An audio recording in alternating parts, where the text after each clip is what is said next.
Good evening, আমি মৌসুমি বলছি। সবাই কেমন আছো বলো? আমি সত্যি খুব ভালো আছি। আজকের আমার ব্লগটা হচ্ছে আমার পুজোর ব্লগ, ঘরের পুজোর ব্লগ।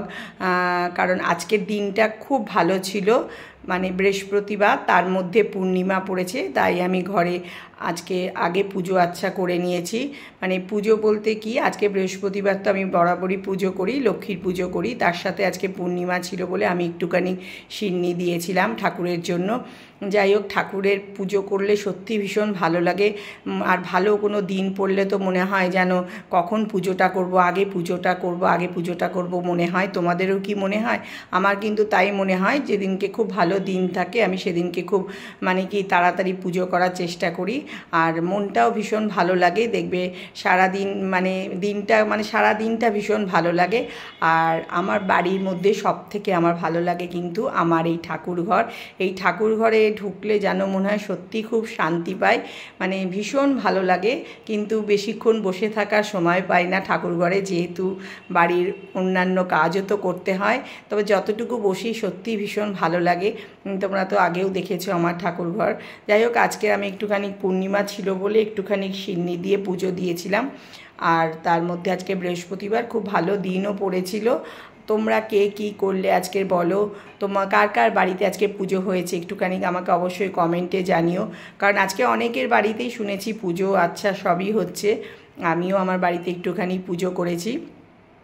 দেখো, মোটামুটি ঠাকুরও খুব সুন্দর সেজে উঠেছে, খুবই ভালো লাগে দেখবে, মনটাও ভীষণ ভালো লাগে।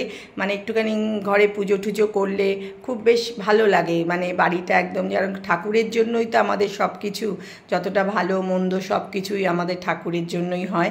যাই হোক, মোটামুটি আমার পুজো হয়ে এসেছে। এরপর আমি সিন্নি মাখবো। সিন্নির জন্য আমি দুধও নিয়েছি, কারণ সিন্নি তো দুধ দিয়েই মাখতে হয়। আর নারকেল আছে, দেখো এর মধ্যে নারকেলও দিয়েছি সিন্নির মধ্যে।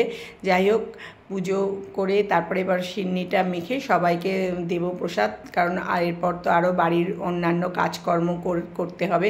কারণ আজকে আমার বাড়িতে একটুখানি অন্য কাজও চলছে, তাই তাড়াতাড়ি করে একটু পুজো টুজো করে সবাইকে সিন্নি টিন্নি মেখে খেতে দিয়ে দিলাম। এরপরে আমাদের পাড়ার মন্দিরে আজকে কীর্তন হয়েছে, সেখান থেকে আমাদের ভোগ দিয়েছিল।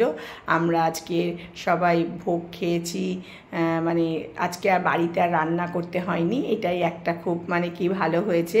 যাই হোক, দেখো সিন্নিটা মাখা এখন আমি মাখবো, মেখে সবাইকে দিয়ে দেব। তারপরে আমরা আজকে ওই আমাদের পাড়ার যে মন্দির, ওই মন্দির থেকেই খিচুড়ি ভোগ দিয়েছিল, লাবড়া দিয়েছিল।